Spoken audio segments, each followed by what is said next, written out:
Assalamualaikum warahmatullahi wabarakatuh. Nama saya Nura Aina Akmal binti Rohizan. Kad matrik saya AA254. Saya daripada grup 5 ingin membentangkan tajuk yang telah diberikan oleh doktor sendiri, iaitu kemurungan dan kesihatan mental di Malaysia. Pengenalan kemurungan.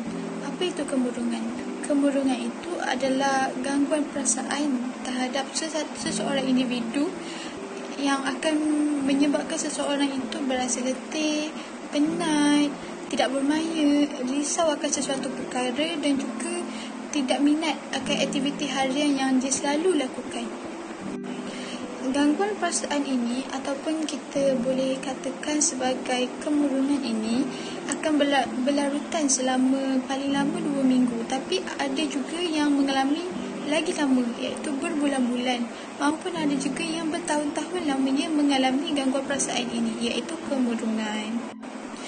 Penyakit kemurungan ini boleh dihadapi oleh sesiapa saja, tidak kira sama ada kanak-kanak, remaja maupun orang tua. Dan juga penyakit ini tidak bergantung pada jantina seseorang. Penyakit kemurungan ini bukan sahaja di Malaysia, tetapi juga di luar negara. Macam di Malaysia, kira-kira 2.3 juta orang yang mengalami kemurungan ini. Kira-kira dalam 20% daripada 2.3 juta orang yang mengalami kemurungan adalah orang dewasa yang berumur dalam 13 hingga 17 tahun. Banyak kajian menunjukkan bahawa orang yang mengalami penyakit ini, orang ni mengalami masalah untuk sukar untuk tidur, kerap terjaga, sering bersedih yang terlampau. Jadi, apabila seseorang itu mengalami sukar untuk tidur, secara tidak langsung dia akan menjejaskan kesihatan fizikal. Jadi, dia tidak fokus dengan apa-apa yang dilakukan dalam rutin hariannya. Jadi, apa simptom-simptom ataupun tanda-tanda seseorang itu mengalami kemurungan? Sebelum tu, tanda-tanda ataupun simptom ini tak berlaku pada semua orang. Maksudnya, setiap individu akan mendapat mungkin akan dapat sama simptom, tetapi ada juga akan mendapat berlainan simptom. Simptom-simptom dan juga tanda-tanda kemurungan ini boleh berbentuk melalui fizikal dan juga emosi. Dari segi fizikal, kita dapat melihat seseorang itu berasa gelisah akan sesuatu perkara. Kemudian, apabila kita berkomunikasi, berinteraksi dengan mereka akan hilang tumpuan. Seterusnya, daripada segi emosi, kita akan dapat melihat seseorang itu akan berasa sangat sedih, hampa, risau akan sesuatu perkara, dan juga kita dapat melihat mereka cepat melenting, cepat marah, cepat merasa jengkel atas perkara kecil pun dia akan cepat marah. Itu adalah salah satu faktor mereka mengalami gangguan perasaan ini. Sekian, itu sahaja daripada saya tentang pengenalan kemurungan, tanda-tanda dan simptom-simptom umum berkaitan kemurungan, dan akan dijelaskan lebih mendalam oleh rakan-rakan saya tentang punca kemurungan, sebab kemurungan dan juga cara atasi kemurungan ini. Sekian, terima kasih. Assalamualaikum dan salam sejahtera pada Ustaz Abdul Kamil. Nama saya Muhammad Syarif Firdaus bin Nazaruddin. Nama kad matrik saya MH20009. Hari ini saya ingin membentangkan tajuk realiti isu semasa kemurungan dan kesihatan mental di Malaysia.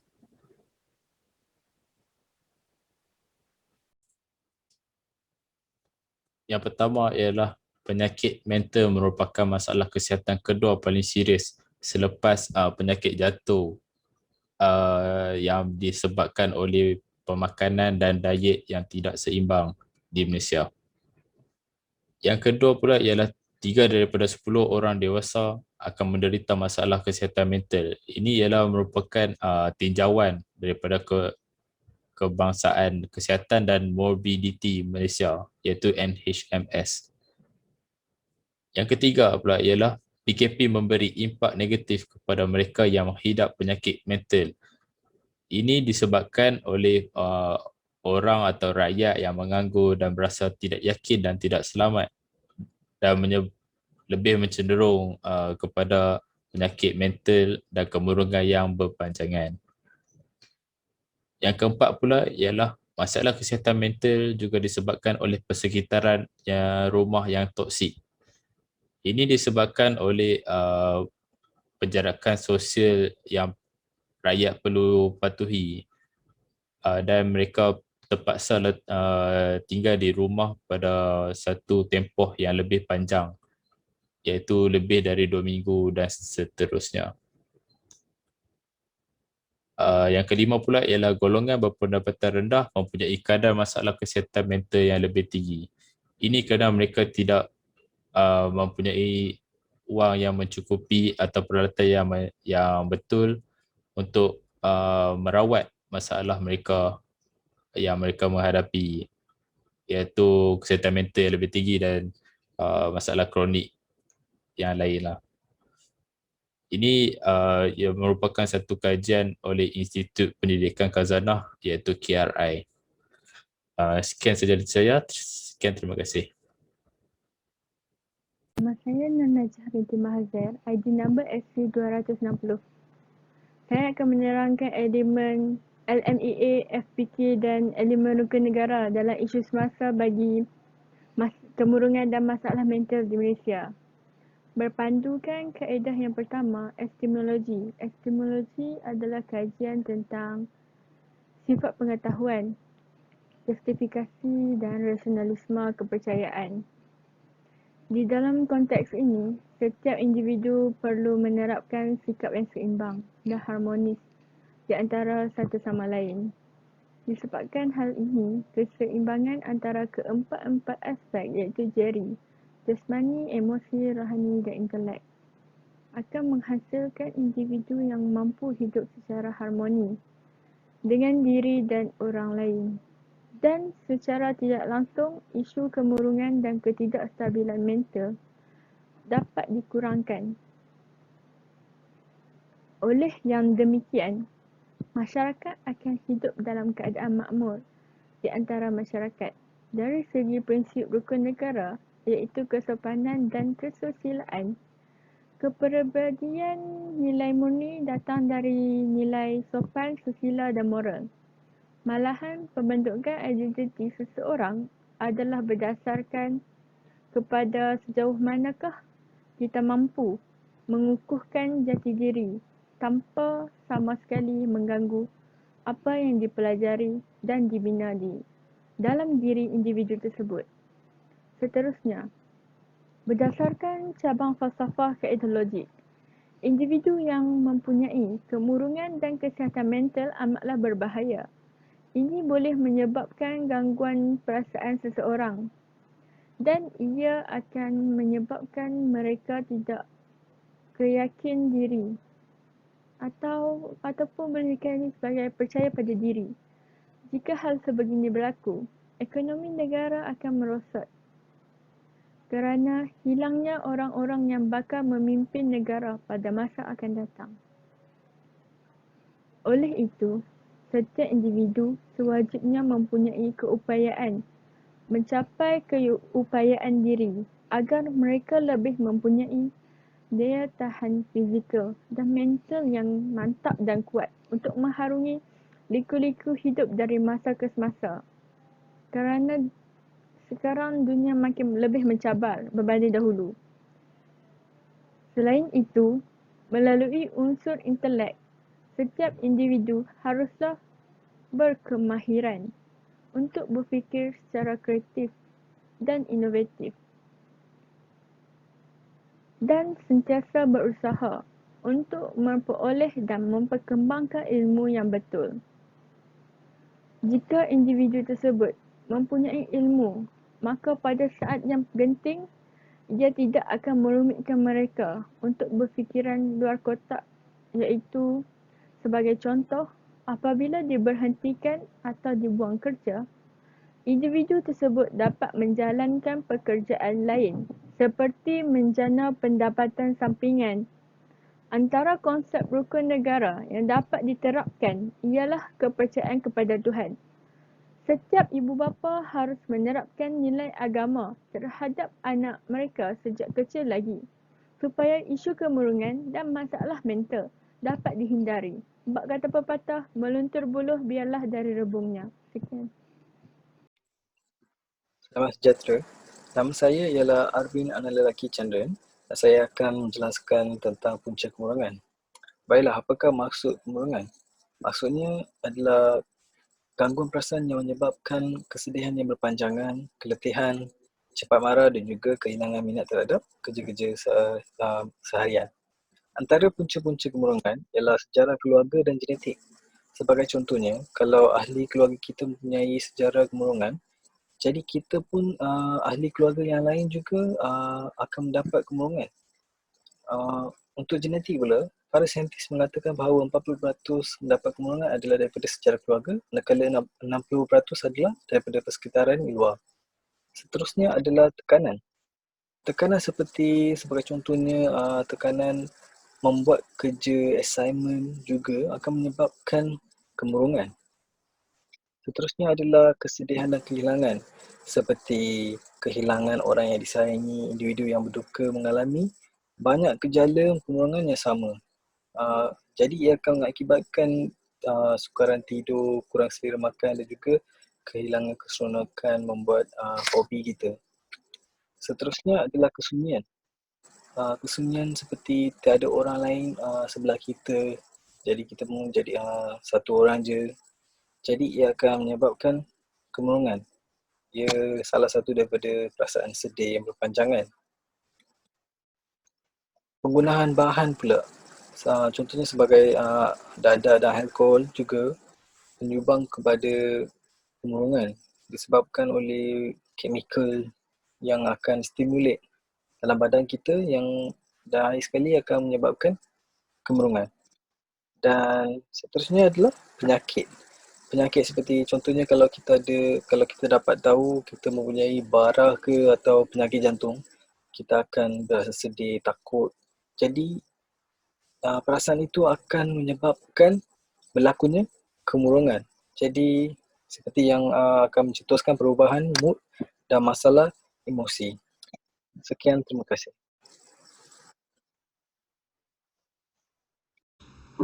Assalamualaikum warahmatullahi wabarakatuh. Saya Muhammad Qamaruzaman Fakrullah bin Ruslan, AA 20110, akan membentangkan mengenai punca masalah kesihatan mental yang berlaku dalam kalangan masyarakat Malaysia. Antara punca berlakunya masalah berikut ialah gangguan emosi, fizikal dan mental dalam kalangan masyarakat. Seterusnya, diabaikan oleh keluarga. Sebagai contoh, ibu bapa lebih mementingkan kerjaya berbanding anak-anak mereka. Jadi mereka gagal memberi tumpuan serta kasih sayang sepenuhnya kepada anak-anak. Anak-anak merasakan diri mereka diabaikan. Seterusnya, hal yang lebih ditakutkan lagi apabila mereka terlibat dengan gejala yang tidak bermoral. Sebagai contoh, merokok, melepak, membuli dan memukul. Seterusnya, berlakunya penceraian dan kematian dalam kalangan keluarga. Ibu terpaksa bekerja lebih masa bagi menyara keluarga. Selain daripada itu, anak-anak yang masih bersekolah perlu menggunakan waktu lapang mereka dengan bekerja bagi menyara masalah kewangan dan beban keluarga. Selanjutnya, keluarga yang bermasalah juga menjadi punca yang mendorong kepada masalah kesihatan mental dalam kalangan masyarakat dan keluarga khususnya. Keluarga yang bermasalah, sebagai contoh, bapa terlibat dengan kumpulan kongsi gelap kumpulan kongsi gelap dan penyalahgunaan dadah. Apabila mereka tidak mendapat bekalan dadah, mereka melepaskan kemarahan dan ketagihan akibat tidak mendapat dadah kepada isteri dan anak-anak mereka. Mereka tidak dapat berfikir dengan baik, jadi mereka terus memukul. Selain daripada itu, keluarga juga menjadi buruan pasukan kongsi gelap lain kerana mereka bermasalah di luar. Jadi mereka memburu keluarga. Hal ini membentuk institusi kekeluargaan yang tidak aman. Akhir sekali, masalah sewaktu bekerja. Pekerja terpaksa memenuhi target bulanan yang telah ditetapkan oleh syarikat. Jadi mereka perlu memberi komitmen yang lebih. Seterusnya, apabila memberi komitmen lebih, mereka mengabaikan diri mereka. Hal ini mendorong kepada wujudnya masalah kemurungan dan stres yang berpanjangan. Sekian, terima kasih. Assalamualaikum warahmatullahi wabarakatuh dan salam sejahtera. Nama saya Nur Adila binti Abdul Rahim, nombor matriks AA20084. Hari ini saya ingin membentangkan berkaitan kesan masalah kesihatan mental dan kemurungan kepada individu dan masyarakat di Malaysia. Kepada individu, yang pertama, individu mengalami keraguan terhadap masa hadapan, di mana mereka merasa ragu dalam membuat perancangan masa hadapan kerana takut perancangan yang dibuat tidak menjadi dan takut akan kesundukan masa. Mereka juga merasa kehidupan ini terlalu singkat sehingga membuat sesuatu tanpa berfikir panjang dalam masa yang singkat. Malah terdapat segelintir mereka merasa kekeliruan dan kerisauan sehingga membunuh diri. Yang kedua, kehilangan upaya dalam mengawal diri. Masalah kesihatan mental juga memberi impak yang besar kepada gaya hidup seseorang individu, di mana mereka mengamalkan gaya pemakanan yang tidak sihat dan mengalami banyak masalah yang tak dapat diselesaikan sehingga menyebabkan masalah kesihatan fizikal seperti obesiti dan serangan jantung. Jadi masalah kesihatan fizikal dan mental ini menyebabkan seseorang kehilangan upaya dalam mengawal diri. Yang ketiga, menghalang menjalankan aktiviti harian dengan baik, terutama faktor norma baru. Faktor norma baru di mana memerlukan seseorang individu untuk menjalankan aktiviti harian di bawah perintah kawalan pergerakan. Jadi situasi ini secara tidak langsung memberi tekanan kepada seseorang individu dalam melakukan sebarang aktiviti dengan ketidakpastian berkaitan penularan wabak COVID-19. Contohnya pelajar, di mana institusi pendidikan terpaksa ditutup dan pelajar perlu belajar di rumah, sekaligus menimbulkan kekeliruan dan kerisauan dan mengganggu aktiviti pelajar seperti kelas pengajian dan latihan industri. Seterusnya kepada masyarakat. Yang pertama, melahirkan pekerja yang kurang kemahiran, potensi dan produktiviti. Jadi, kehilangan upaya dalam diri mengakibatkan seseorang gagal dalam pelbagai aspek. Malah, mereka juga merasa diri mereka gagal dalam melakukan sesuatu. Oleh itu, kesannya melahirkan lebih ramai pekerja yang kurang berpotensi dan produktiviti semakin menurun yang disebabkan kelemahan yang tidak dapat dielakkan. Kesan daripada masalah kesihatan mental dan kemurungan ini. Yang kedua, menggugat kesejahteraan kekeluargaan dalam situasi norma baru, di mana situasi norma baru memaksa institusi pendidikan ditutup dan juga termasuk perkhidmatan taman asuhan. Jadi situasi ini sekaligus memberi tekanan kepada ibu bapa dalam memastikan pengurusan rumah berjalan dengan lancar, sekaligus mungkin menyebabkan pergaduhan dan perbalahan dalam rumah tangga. Yang ketiga, kecenderungan melakukan kegiatan tidak bermoral ketika situasi norma baru. Situasi norma baru di mana perintah kawalan pergerakan yang diadakan dalam tempoh yang lama dengan aktiviti perniagaan dan syarikat terpaksa ditutup, di mana sekaligus menyebabkan pendapatan masyarakat terjejas. Jadi desakan hidup dan tekanan menyebabkan berlakunya perkara yang tidak bermoral seperti kecurian dan rompakan untuk meneruskan kehidupan. Selamat pagi kepada Ustaz Abdul Kamil. Nama saya Mukesh Chandra. Nombor kad matrik saya ialah MA20032 dan saya dari Seksyen 04G. Saya pada hari ini akan membentangkan tentang kesan kesakitan mental dan kesan kesihatan mental dan kemurungan dalam kalangan masyarakat yang mengesankan negara kita. So, poin pertama ialah COVID-19 ini telah menyebabkan penutupan banyak sektor pekerjaan di negara kita. So, oleh sebab itu, ramai masyarakat kita menjadi penganggur sebab majikan mereka tidak dapat lagi menanggung kos pemberian gaji mereka.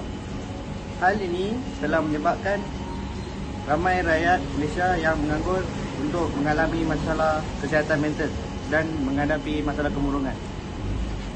Perkara ini telah menyebabkan rakyat Malaysia yang tidak mampu untuk memikirkan cara lain untuk meneruskan hidup dan terus mengalah kerana telah menghadapi masalah ketiadaan kerja dan menganggur. Perkara ini akan menyebabkan menyebabkan ekonomi negara kita untuk merosot sebab apabila rakyat kita tidak berusaha untuk meneruskan kehidupan dan untuk mencari peluang pekerjaan yang lain, negara kita tidak akan mendapat peredaran wang di antara rakyat Malaysia. Apabila tiada peredaran wang dan peredaran wang antara rakyat Malaysia makin berkurangan, ekonomi negara akan merosot dengan teruk. Perkara ini juga akan menyumbang kepada penambahan orang yang muflis di dalam negara kita. Selain itu, masalah ini juga akan menyebabkan negara kita akan memaksa negara kita, kerajaan negara kita untuk mengeluarkan lebih banyak kos untuk mengadakan kempen bagi menyelesaikan masalah kemurungan dalam kalangan masyarakat. Sekian, terima kasih. Assalamualaikum warahmatullahi wabarakatuh. Saya Muhammad Absudin bin Muhammad Sabri, isi 20014.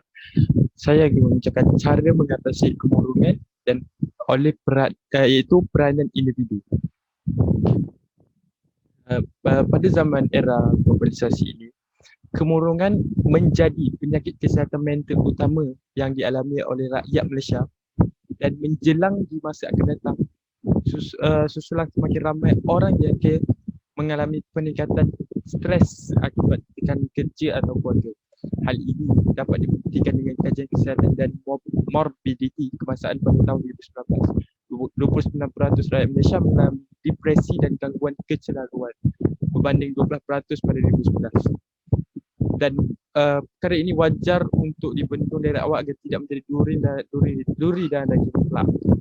Pertamanya, perkara yang boleh dilakukan oleh seseorang individu adalah mengamalkan perhubungan yang sihat, meluangkan masa dengan orang tercinta seperti isteri, anak-anak, rakan sekerja dan kawan rapat. Sentiasalah bercerita mengenai perkara yang positif bersama mereka. Seterusnya, bersenam. Melakukan senaman selama 30 minit setiap hari akan mempunyai impak yang sangat bagus buat fizikal, mental dan mental seseorang.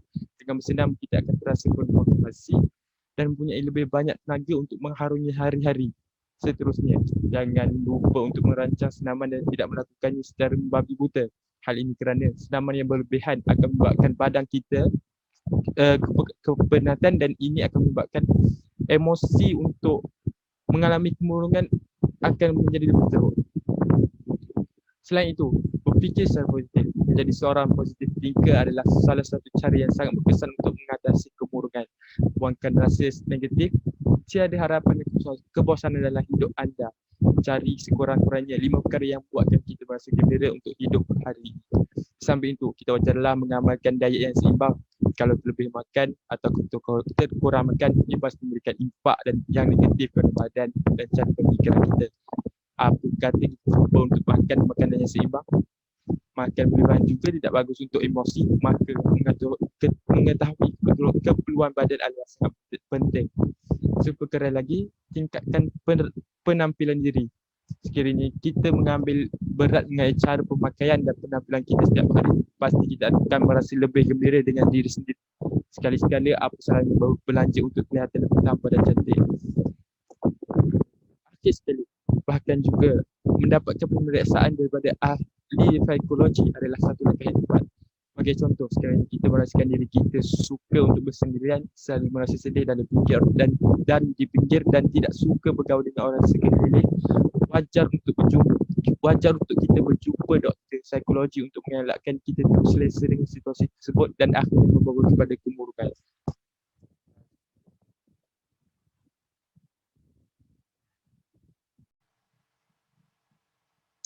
Assalamualaikum dan salam sejahtera. Saya Wan Muhammad Faizrul Hakimi bin Wan Ahmad Sofian, AA 20112 akan membentangkan mengenai peranan masyarakat dan kerajaan dalam menangani isu kemurungan. Antaranya, masyarakat seharusnya tidak mengamalkan cara hidup yang berpuak-puak atau rasis antara satu sama lain. Hal ini kerana cara hidup yang berpuak-puak atau rasis akan mengganggu mental segelintir individu yang tidak mempunyai keyakinan diri terutamanya. Selain itu, masyarakat juga semestinya menjaga hubungan kekeluargaan untuk mengelakkan timbulnya isu seperti perceraian dan perbalahan antara adik-beradik. Hal ini demikian kerana terdapat kajian menyatakan bahawa isu kemurungan yang berlaku disebabkan oleh institusi kekeluargaan yang bermasalah.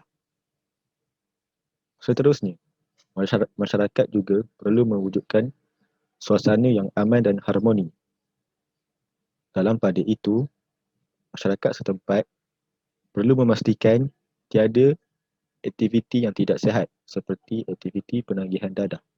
Seperti yang kita sedia maklum, aktiviti penagihan dadah merupakan salah satu faktor utama isu kemurungan sering terjadi. Akhir sekali, pihak kerajaan terutamanya dari sektor pendidikan perlu mengadakan lebih banyak kempen kesedaran mengenai akibat-akibat sekiranya mengalami kemurungan dan cara-cara untuk mengatasi kemurungan. Sekian, terima kasih.